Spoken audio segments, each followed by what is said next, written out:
Now let's talk about two-dimensional projectile motion, in which an object is moving not only vertically, as we discussed in the last video, but also horizontally. Now, unless explicitly stated otherwise, please continue to neglect air resistance. Analyzing this motion requires you to look at both the x and the y directions individually. As you can see in this diagram, this object is not only moving up and down, it's also moving some distance to the right. Now, to help you understand this, we're going to take a look at this diagram, and I'm going to break it down for you piece by piece to help you understand two-dimensional projectile motion. Take a look now in the lower left.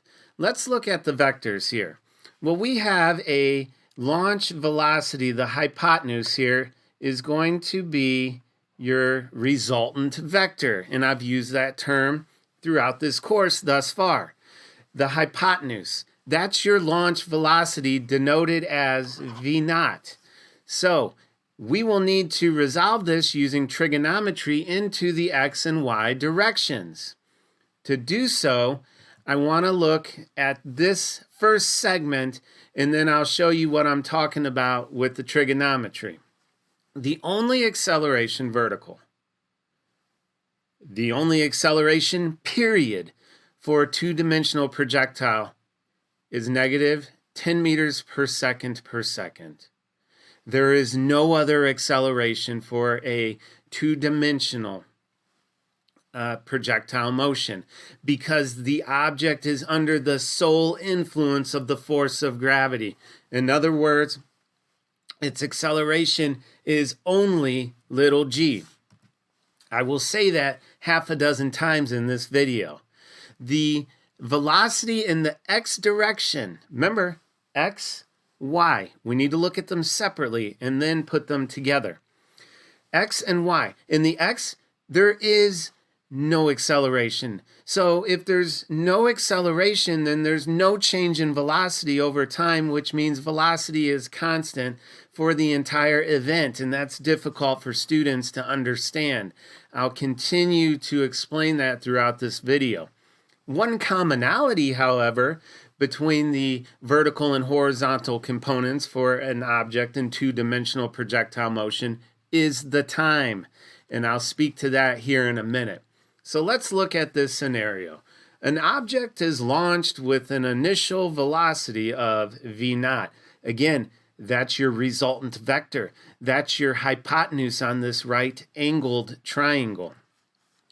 Looking at the UAM for that and resolving rather our resultant vector, we see that V0y would be right here, as I showed you in the previous slide. V0y, if we're going to find this using trig, well, this side is opposite of our angle theta. Our angle theta is our angle above the horizontal. And so V sine theta, V0 sine theta will give us this side of the right angle triangle. Likewise, if we want the horizontal, we would use a cosine function. So V0, and remember, guys, please, V0 is our resultant vector, the hypotenuse. Cosine theta will give us that horizontal velocity.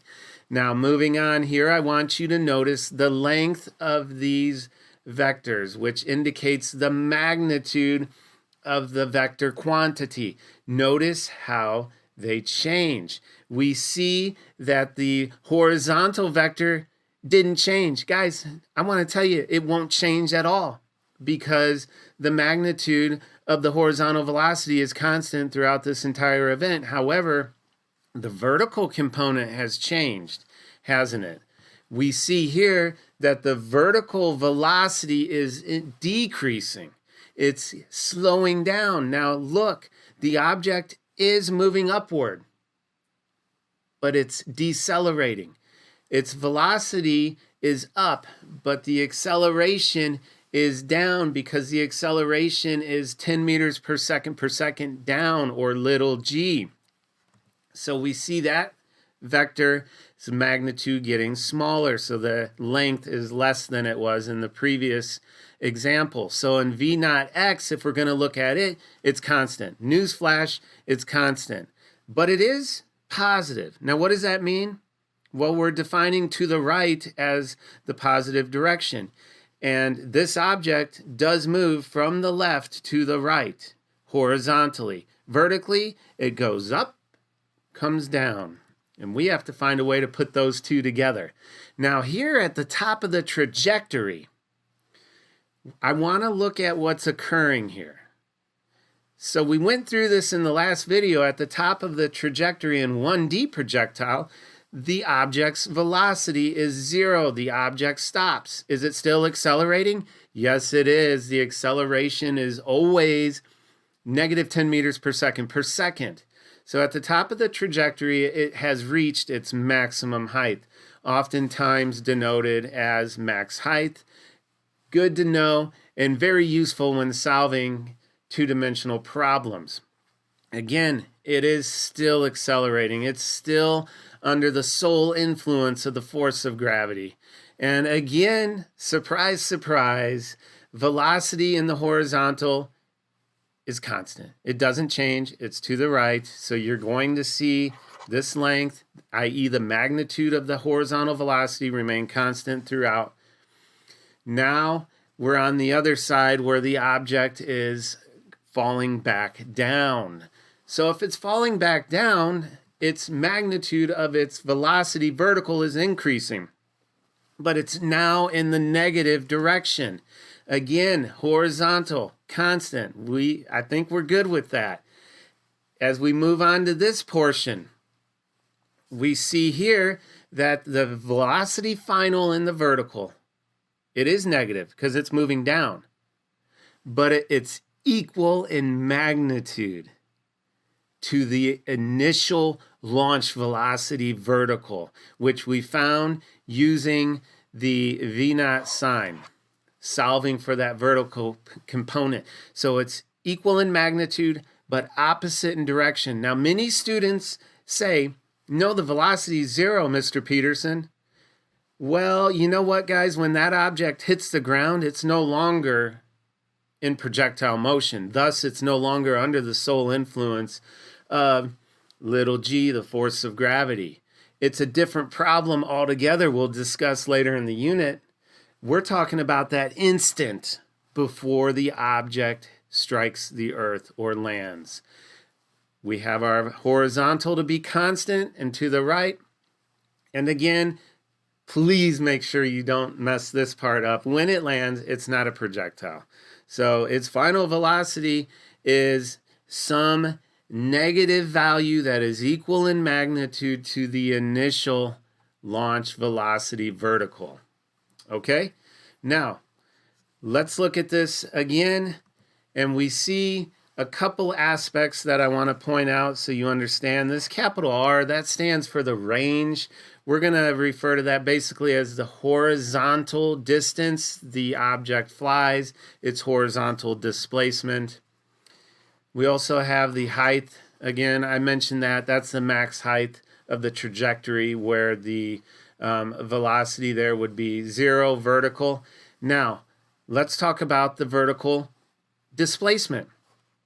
Object starts here, object lands here. Y final minus Y naught is equal to 0 meters. However, no one can dispute that this object flies some distance horizontally to the right. Therefore, its horizontal displacement will be some positive value. Look at the bilateral symmetry here. And I've already referenced this graphically in previous videos, but it can be very useful in solving some of these problems, which I'll do in upcoming videos. So we see everything here has this sort of symmetry from one side to the other. Let me highlight a couple of these points and show you. You can see the symmetry here. You can see it with its initial launch and its final velocity as well. So we can really break this up to analyze problems strategically. Please note, as this angle above the horizontal increases, so does the vertical component. Remember, we took the v naught multiplied by the sine of theta. Well, as you increase that sine of theta, say from 30 to 60, that will increase the magnitude of that component. Therefore, intuitively, really, as your angle above the horizontal increases, so does your height. So does that vertical component increase. And if that's increasing, then the horizontal component is decreasing. And you can look at cosine 30, cosine 60, and you'll see that. Okay?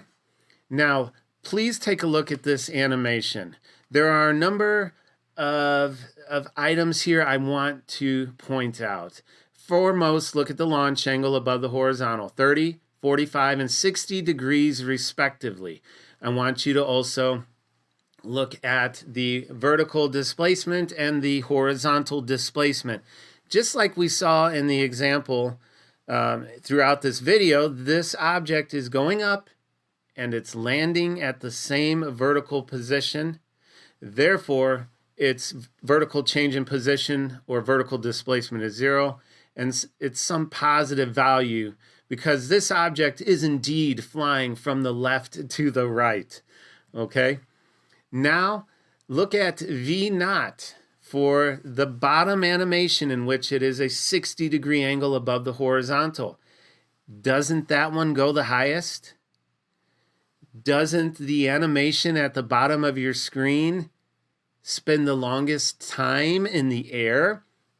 It does. So as that angle increases, not only does the maximum height of the projectile increase, so does the time of flight. Which one goes the furthest? That would be the one in the middle. Okay? So the one in the middle is going the furthest. The one in the top has is in between the 60 and 45, and I'll get to that here in a minute. So there's a lot that we're looking at. The range for the 45 is always greatest. That is because we are splitting the launch velocity, if you will, that hypotenuse equally between vertical and horizontal components. So it is split between those, which results in a perfect combination of time of flight and a horizontal displacement, and it will go the furthest. But again, which one had the greatest time of flight? 60. But remember, as that angle increases, it goes higher, sure, but the horizontal displacement decreases. That is why when we hit the 45, sine 45, cosine 45, those are the same in magnitude. We get this split. Okay? Now look here at V naught y versus V final y for each projectile. They're all equal, regardless of which one we're looking at. Whatever that initial velocity was, vertical, that's what it'll be final because of the bilateral symmetry I mentioned earlier.